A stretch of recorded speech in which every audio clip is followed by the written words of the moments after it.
Welcome back to pregnancy and baby care tips video. मैं ये बताऊंगी कि एमसीपी कार्ड क्या होता है, इसका क्या महत्व है, ये क्यों ज़रूरी है, ये कहाँ से हमें मिलेगा, इन सब के बारे में मैं बताऊंगी।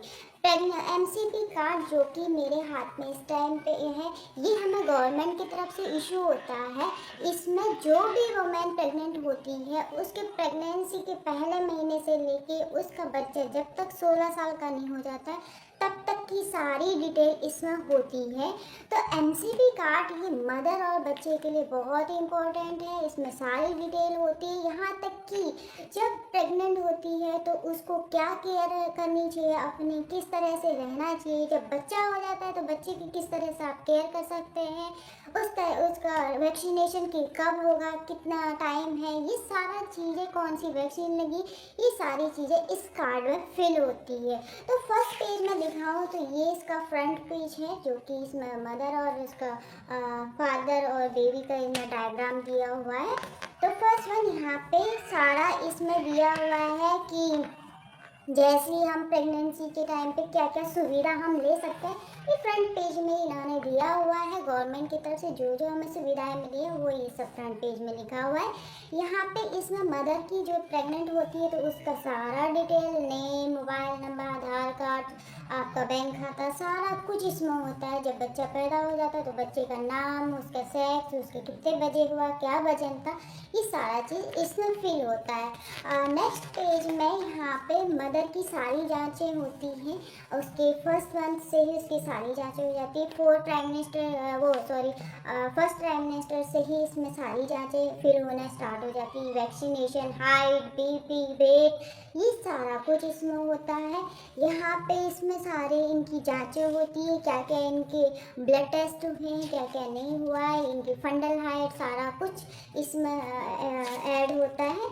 नेक्स्ट क्या क्या इसमें प्रेगनेंसी के टाइम पे क्या क्या हमें कॉम्प्लिकेशन, जो हमारे लिए बहुत ज़्यादा कॉम्प्लिकेशन होते हैं, उस तरह के साइन इसमें, सिम्टम्स इसमें देख के मदर अपने आप को जांच सकती है कि अब मुझे इस तरह की सिम्टम हो रहे हैं तो मेरे लिए कितना खतरा है, तो वो सब इस चीज़ से जान सकती है। नेक्स्ट इसमें सभी तरह के इन्होंने वजन वगैरह सारा कुछ दिया हुआ है। नेक्स्ट इसमें अगर हमें कोई भी प्रॉब्लम होती है या बच्चे में कोई भी दिक्कत होती है, जब बच्चा पैदा हो जाता है तो उसकी किस तरह से देख रेख कर सकते हैं, वो सारा इस तरह इसमें, जैसे कि इन्होंने डायरिया का दिया हुआ है। जब डायरिया होता है तो हमें क्या क्या करना चाहिए, क्या क्या सावधानियाँ बरतनी चाहिए, इस सब इस कार्ड में दिया हुआ है। नेक्स्ट इसमें जब बच्चा हो जाता है तो बच्चे को ब्रेस्ट फीड कराने का तरीका, किस तरह से उसको कराना चाहिए, किस तरह से उसको फीड कराना है, क्या क्या ब्रेस्ट फीड करने से क्या क्या वो होता है, बच्चे को फ़ायदे हैं, ये सारे चीज़ इसमें मेंशन किया हुआ है। कि कब बच्चे को किस तरह का सॉलिड, जैसे 6 मंथ के बाद बच्चे का सॉलिड फूड स्टार्ट हो जाता है, वेनिंग प्रोसेस स्टार्ट हो जाता है, तो उस टाइम पे बच्चे को कौन से महीने में किस तरह का डाइट दे सकते हैं, कि लिक्विड कब देना है, थोड़ा सा उसमें सॉलिड कब से स्टार्ट करना है, ये सारी तरह के किस तरह का सॉलिड हम दे सकते हैं, ये सब चीज़ें इसमें मेंशन की है। फिर यहाँ पे दिया है बच्चे की एक्टिविटी, कि वो मंथ के अकॉर्डिंग कब क्या करना स्टार्ट करता है बच्चा, जैसे पहले मंथ में क्या करता है, सेकंड में क्या करता है, थर्ड में क्या करता है, कि कैसे वो चलना पलटना सीखता है, चलना सीखता है, बैठना सीखता है, कब वो अपना सर उठाना सीखता है, ये सारी एक्टिविटीज़ में नोट की गई है। नेक्स्ट इसमें बच्चे को अगर वो ये सब चीज़ें नहीं कर पा रहा है तो फिर आगे क्या करना है, उस सब के बारे में भी इन्होंने दिया हुआ है। देखिए बच्चे के फादर को भी बच्चे के साथ में एक्टिविटी करनी चाहिए, वो सारा चीज़ें इसमें भी दी हुई है। और काफ़ी अच्छा है ये कार्ड, आपको इशू कराना चाहिए। बच्चे के साथ में कैसे क्या करना चाहिए, बच्चा क्या वर्ड बोलता है और मदर को क्या समझ आता है, वो सब इसमें दिया हुआ है। यहाँ तक कि बच्चा अपने वर्ड में क्या बोलना चाहता है, अगर बच्चा किस तरह से खिलौने पकड़ रहा है, किस तरह से वो चल रहा है, उसकी हर एक एक्टिविटी इसमें दी है। अगर इसमें कोई सी भी आपको कमी लगती है बच्चे में एक्टिविटी में, तो आप तुरंत डॉक्टर को दिखाते हैं, या आगे जो भी आपको करना होता है वो सब आप कर सकते हैं। यहाँ पे इन्होंने फैमिली प्लानिंग का भी दिया हुआ है, कि जैसे गैप करना है हमें तो इस तरह की फैमिली प्लानिंग का इन्होंने पूरा इसमें प्लान दिया हुआ है। और नेक्स्ट इसमें क्या कहते हैं, हाँ, बच्चे को विटामिन ए सिरप देते हैं, आयरन सिरप देते हैं, तो वो कब कब देना है, कितनी डोज आएगी, ये सारा रहता है कि पेरेंट्स को ये वो ना हो, अनजान ना रहे कि हमारे बच्चे को कब क्या देना है। वो सारी चीज़ें इसमें लिखी है, कोई इसमें दिक्कत नहीं है। बच्चे की सारी हाइट, वेट, उसके एज के अकॉर्डिंग, कहीं वो माल न्यूट्रिशन में तो नहीं जा रहा है, तो इस चार्ट के अकॉर्डिंग वो पता कर सकते हैं कि उनका बच्चा स्वस्थ है, हेल्दी है, क्या है, ये सारा चार्ट दिया हुआ है। और यहाँ लास्ट में बच्चे का वैक्सीनेशन दिया रहता है। बच्चा जब पैदा होता है, पैदा होने से लेके जब तक बच्चा 16 साल का नहीं हो जाता तब तक इसमें सारे वैक्सीनेशन कंप्लीट होते हैं। तो जब 16 साल का हो जाता है तो ये बच्चे को वैक्सीनेशन यहाँ पे कंप्लीट हो जाता है। नेक्स्ट यहाँ पे कौन सी वैक्सीन किस लिए दी जाती है, ये सारा इसमें लिखा होता है। और ये कार्ड तभी मिलता है, ये गवर्नमेंट की तरफ से इशू होता है जब कोई भी वुमेन प्रेग्नेंट होती है तो उसे रजिस्ट्रेशन करवाना होता है गवर्नमेंट में जाके, वहाँ से ये कार्ड इशू होता है। और इस कार्ड के हिसाब से वो अपनी पूरी प्रेगनेंसी जर्नी को एंजॉय कर सकती है, उस सारी एक्टिविटी जान के एंजॉय कर सकती है, बच्चे की ग्रोथ, उसको पालना कैसे है, क्या करना है, वो सारा इसमें से सीख सकती है। जैसे कोई क्या कहते हैं, अकेली मदर है, घर में कोई और नहीं है, तो वो ये सब चीज़ें इसमें से देख के अपने बच्चे को ईज़िली पाल सकती है, उसकी एक्टिविटी को समझ सकती है। तो मैं यही कहूँगी, जो भी मदर प्रेग्नेंट हो रही है वो तुरंत अपना रजिस्ट्रेशन करा लेना चाहिए उनको, और ये सब जानकारी उन्हें होनी चाहिए अपनी प्रेगनेंसी के बारे में, अपने बच्चे के बारे में। तो इस टॉपिक का नाम है JSY। JSY क्या है, कि इसका क्या उद्देश्य है, क्या लाभ है, किस एज ग्रुप के लिए ये इम्पोर्टेंट होने वाला है, इन सब चीज़ों के बारे में आज हम इस वीडियो में जानेंगे। तो JSY, जिसका फुल फॉर्म है जननी सुरक्षा योजना, नाम से ही आपको पता चल रहा होगा कि ये किस तरह की स्कीम है। इसको भारत सरकार ने 12 अप्रैल 2005 में NRHM, जिसका फुल फॉर्म है राष्ट्रीय ग्रामीण स्वास्थ्य मिशन, इसके तहत इसको लॉन्च किया हुआ था। इसका जो उद्देश्य है, मेन उद्देश्य ये है कि इसको संस्थागत प्रसव को बढ़ाना, मतलब जो हॉस्पिटल लेवल इंस्टीट्यूशनल डिलीवरी होती है उसको बढ़ाने के लिए किया गया है। इसका मेन उद्देश्य यही है।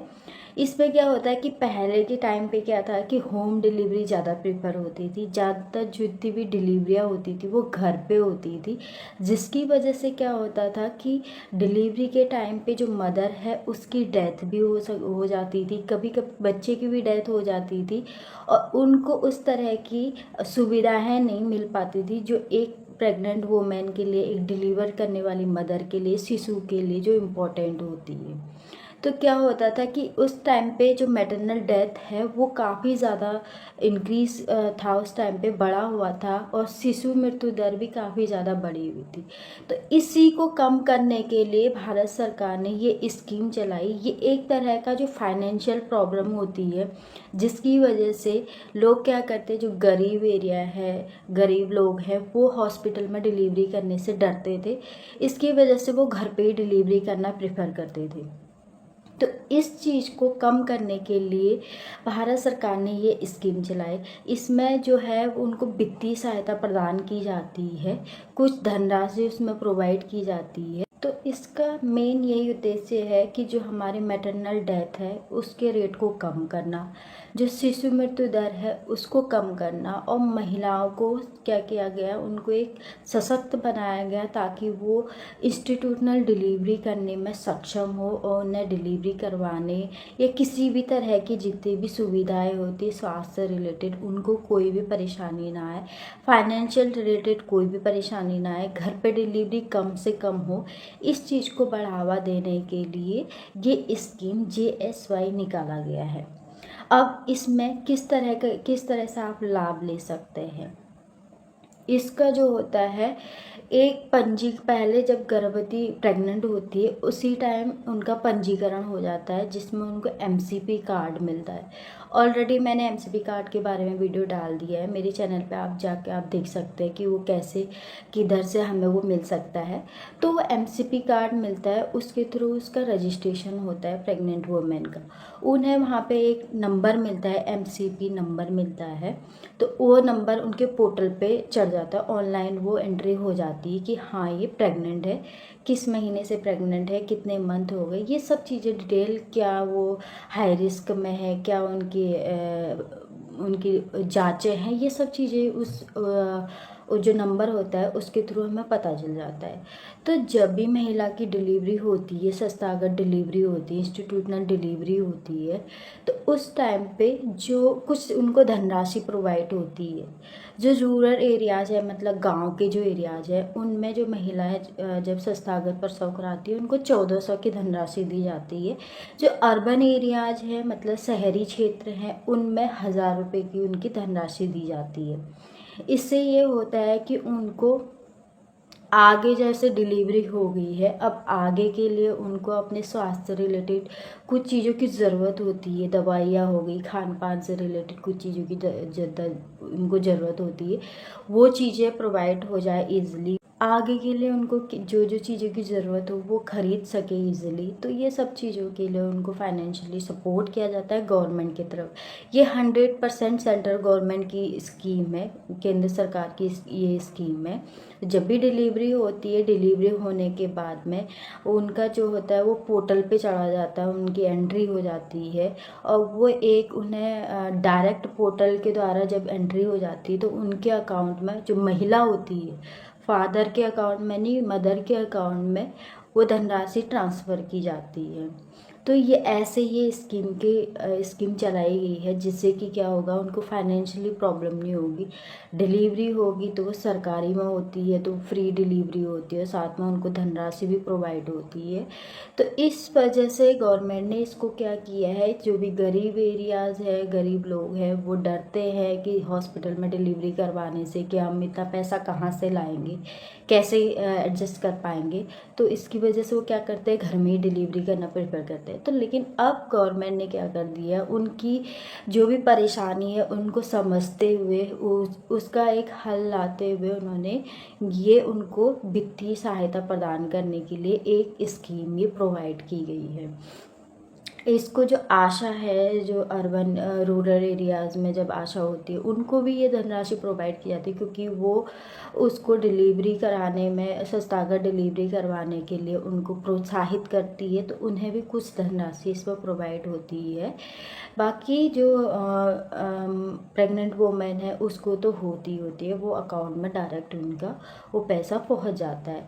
तो ये सब जानकारी थी JSY के बारे में। अगर आप अपने इस वीडियो में एक नए टॉपिक के साथ आए हैं, जो कि है PMMVY स्कीम। ये 100% सेंट्रल गवर्नमेंट की स्कीम है। इसका फुल फॉर्म है प्रधानमंत्री मातृत्व वंदना योजना, जो कि गर्भवती महिला और स्तनपान कराने वाली महिलाओं को ये स्कीम प्रोवाइड कराई गई है। इस स्कीम के अंतर्गत पहले जीवित बच्चे में, जब पहला जीवित बच्चा होता है तो उस टाइम पे महिला को 5000 रुपये की धनराशि प्रोवाइड कराई जाती है।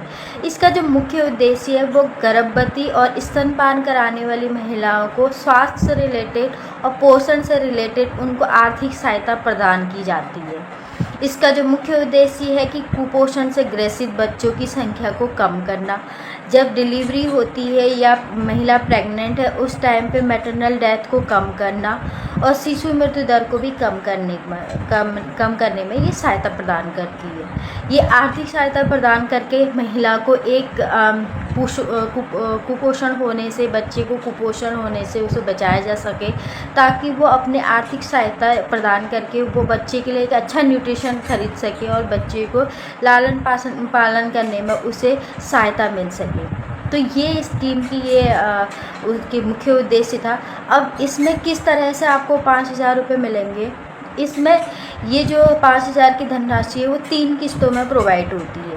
जो पहली किस्त होती है, पहली किस्त जैसी महिला गर्भवती होती है उनका पंजीकरण होता है, उनको एक गर्भवती होने का एक सर्टिफिकेट मिलता है, जिसे हम MCP कार्ड कहते हैं। तो जैसी महिला गर्भवती होती है तो वो उन्हें अपना रजिस्ट्रेशन तुरंत करा लेना चाहिए। किसी भी गवर्नमेंट सेंटर पे जाके आप वहाँ पे अपना रजिस्ट्रेशन करा सकते हैं। तो जैसे ही महिला का रजिस्ट्रेशन होता है वहाँ पे उनकी सारी डिटेल लिखी जाती है, महिला का नाम, पति का नाम, उनकी LMP डेट, EDD डेट, सारी चीज़ें उनमें एंटर होती है।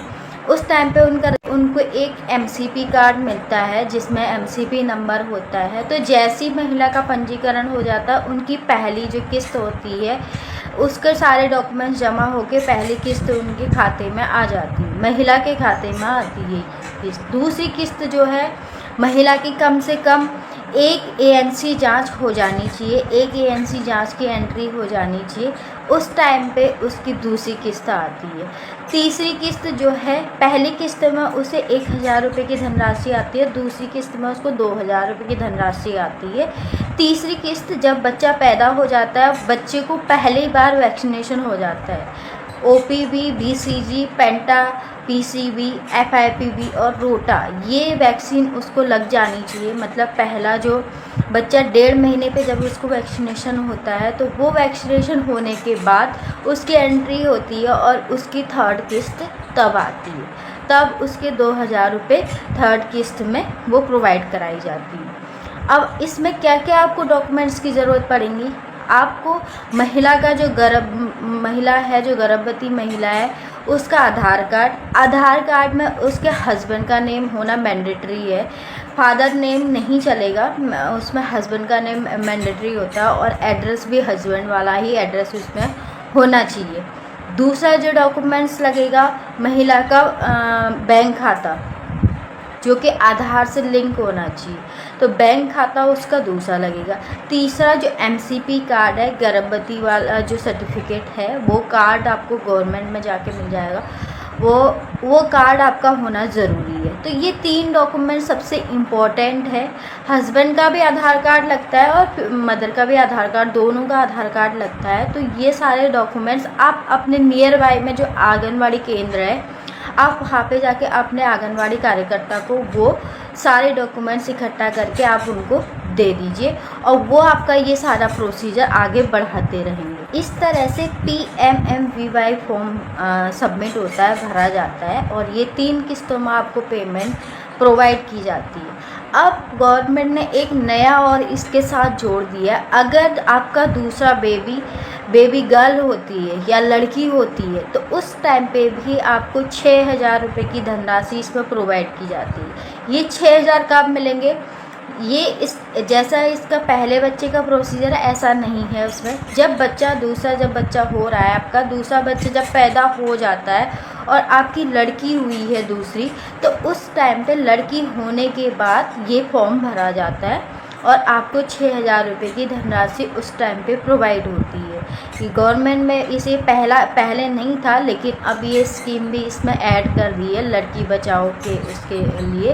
तो ये लड़की होने पे जब दूसरा बेबी अगर आपका गर्ल हो रही है, लड़की हो रही है, तो आपको 6000 रुपये की ये धनराशि भी प्रोवाइड की जाती है। तो ये सब था इस स्कीम के बारे में। अगर आपको कोई भी क्वेश्चन पूछना हो तो आप मेरे कमेंट सेक्शन में आप पूछ सकते हैं। जानेंगे प्रेगनेंसी में लगने वाली वैक्सीन के बारे में, डिस्कस करेंगे कि ये वैक्सीन कौन सी वैक्सीन दी जाती है, कब दी जाती है, कितने डोज में दी जाती है, क्यों ज़रूरी होती है, इन सब बारे में हम डिस्कस करेंगे। तो इसमें प्रेगनेंसी में TD नाम की वैक्सीन दी जाती है, जो कि T से है टिटेनस टॉक्साई और D से है डिप्थीरिया। टिटेनस टॉक्साइड जो कि क्लोस्ट्रीडियम टिटेनी नाम की बैक्टीरिया से होता है और जो डिप्थीरिया है वो कॉर्निबैक्टीरियम डिप्थीरिया नाम की बैक्टीरिया से होता है। टिटेनस में क्या होता है कि हमारी जो मसल्स है वो उनमें स्टिफनेस हो जाती है, जिसकी वजह से हमें सांस लेने में, निगलने में ये सब प्रॉब्लम्स होती है। और सेम डिप्थीरिया में क्या होता है, जो हमारे गले में म्यूकस मेम्ब्रेन होती है उसमें स्वेलिंग आ जाती है, जिसकी वजह से क्या होता है कि हमें सांस लेने में, निगलने में ये सब प्रॉब्लम्स फेस करनी पड़ती है। तो ये इन सब से बचाने के लिए, होने वाले बच्चे को, मदर को, इन सब से बचाने के लिए ये जो वैक्सीन है ये बहुत ज़रूरी है। ये ऐसा मतलब वायरल बैक्टीरिया है कि इसकी वजह से क्या होता है, कभी कभी जब ये ज़्यादा हो जाता है, गंभीर हो जाता है, तो उसकी वजह से कभी कभी डेथ भी हो जाती है। ये केसेस देखे गए हैं काफ़ी बार। तो इसीलिए अब गवर्नमेंट ने क्या कर दिया, डिप्थीरिया भी ऐड कर दिया, जिससे कि पहले से ही बच्चे बच्चे में इम्यूनिटी डेवलप हो जाए और ये बैक्टीरिया आगे जाके बच्चे को कोई प्रॉब्लम ना करे। तो इसलिए ये टीडी वैक्सीन ऐड कर दिया। पहले क्या था, खाली टिटेनस टॉक्साइड दी जाती थी, टीटी नाम की वैक्सीन दी जाती थी, बट अब क्या कर दिया, टीटी को बदल के उन्होंने टीडी कर दिया, उसमें डिप्थीरिया ऐड कर दिया। तो ये इसीलिए दिया जाता है वैक्सीन की ताकि होने वाले बच्चे में इम्यूनिटी डेवलप हो और उसको आगे जाके इन सब बीमारियों से फेस ना करना पड़े, इसलिए ये पहले से ही दिया जाता है, मदर के थ्रू बेबी में दिया जाता है। तो टीडी जो वैक्सीन है वो जनरली प्रेग्नेंट वुमेन को 2 डोज दी जाती है। वैसे तो गवर्नमेंट में जैसे ही हमें पता चलता है कि हम प्रेग्नेंट हैं तो वैसे ही फर्स्ट डोज दी जाती है, बट यूजुअली क्या होता है, जो प्राइवेट सेक्टर है या वैसे जो दिया गया है कि फर्स्ट ट्राइमेस्टर कंप्लीट होने के बाद जब प्रेग्नेंट वुमेन 4th मंथ में चली जाती है तो उसको तब उसकी फर्स्ट डोज दी जाती है। और सेकंड डोज क्या है, 28 डेज कंप्लीट होने के बाद दी जाती है। कभी भी 28 डेज कंप्लीट होने से पहले ही सेकंड डोज नहीं दिया जाता है, तो 28 दिन पूरे होने के बाद ही सेकंड डोज दिया जाता है। और जब कोई प्रेग्नेंट वुमेन अगर 3 साल से पहले, मतलब छोटा उसका बच्चा है, पहले जो बच्चा है सेकंड बार प्रेग्नेंट हो रही है और 3 साल के अंडर है, तो उसको सिर्फ टीडी की बूस्टर डोज यानी सिंगल डोज दी जाती है, उसकी डबल डोज नहीं दी जाती है। तो उसको सिर्फ बूस्टर डोज दी जाती है। ये बहुत ज़रूरी है, बहुत इम्पोर्टेंट है और मदर के लिए भी बहुत इम्पोर्टेंट है, क्योंकि क्या होता है कि जैसे जब बच्चा पैदा होता है तो उसका अम्बिलिकल कॉर्ड कट करने के लिए सीजर का यूज़ किया जाता है। बहुत सारी चीज़ें हैं, उनको स्टिच भी लगते हैं जब उनकी एपिजोटमी होती है, तो उस टाइम पे भी कि बेबी और मदर दोनों में इन्फेक्शन ना हो टीटी वैक्सीन, क्योंकि क्या होता है जब भी हमें कहीं कट वट लगता है तो हम टीटी वैक्सीन हम लगाते हैं, तो इसीलिए इसके थ्रू भी कोई इन्फेक्शन ना जाए, इसके लिए भी ज़रूरी है कि इससे ना मदर में इन्फेक्शन जाए ना बेबी में इन्फेक्शन जाए, तो इसके लिए भी बहुत ज़रूरी है टीटी वैक्सीन। और मैं तो यही कहूँगी कि जब भी आपको पता चले कि आप प्रेग्नेंट हैं तो आप ज़रूर वैक्सीन लगाएं, और अपने अपने अकॉर्डिंग लगा सकते हैं, अपने डॉक्टर से कंसल्ट कर सकते हैं कि हमें कब वैक्सीन लगवानी है, क्या क्या लगवानी है, क्यों ज़रूरी है, ये सारे बारे में आप डॉक्टर से कंसल्ट कर सकते हैं। जहां आप दिखा रहे हैं, जिस भी डॉक्टर से आप कंसल्ट कर रहे हैं, उनको एक बार पूछ लें इसके बारे में कि ये क्यों ज़रूरी है, क्या क्या है, इससे कोई खतरा तो नहीं है, ये सब बारे में आप जान सकते हैं। ऐसा नहीं है कि अगर आप प्रेग्नेंट है तो आप इन चीज़ों के बारे में नहीं जानोगे, अपने डॉक्टर से नहीं पूछोगे, तो इसे पूछो ज़रूर और अपने डॉक्टर से कंसल्ट करें। तो टीडी की 2 डोज होती है, first and second, TD first and TD second, जो कि क्या होता है फर्स्ट ट्राइमेस्टर कंप्लीट होने के बाद 4th मंथ में दिया जाता है, और सेकंड जो होता है वो 28 डेज के बाद दिया जाता है। और बूस्टर जब 3 साल के अंडर अगर कोई वुमेन दोबारा प्रेग्नेंट हो रही है तो तब उनको दिया जाता है। तो अगर आपको वीडियो पसंद आई हो तो लाइक एंड सब्सक्राइब करना। Thank you for watching.